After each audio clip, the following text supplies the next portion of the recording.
Ai, okay. Ek is nou hier in my kar, ek het nou hier gestop by die huis.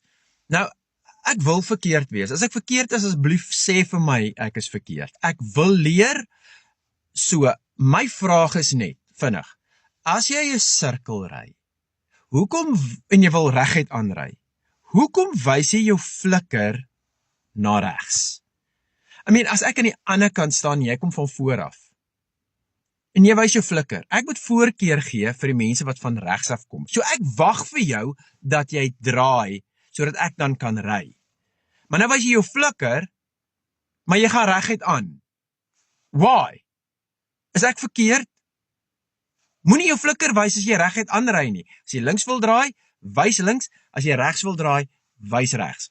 Hoekom, as jy reguit aanry in 'n sirkel, wys jy jou flikker?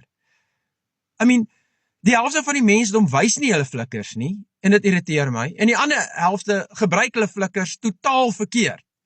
So wat is, ja, as ek verkeerd is, ek wil leer, asseblief. As ek my flikker moet wys, sê vir my. Maar logika sê net vir my, as jy reguit gaan, wys jy nie 'n flikker nie. As jy regs draai, wys jy 'n flikker regs, en as jy links draai, wys jy 'n flikker links. Asseblief, mense. As ek agter jou ry, wag ek.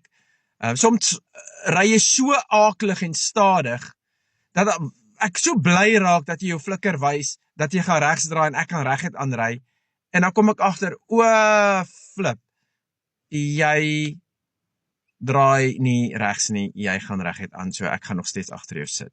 So, dan is dit 'n verskriklike letdown. Okay, dis al wat ek wil vra. Educate my, as ek verkeerd is, ek is bereid om te leer, ek is bereid om te verander. Maar, wow, mense, asseblief.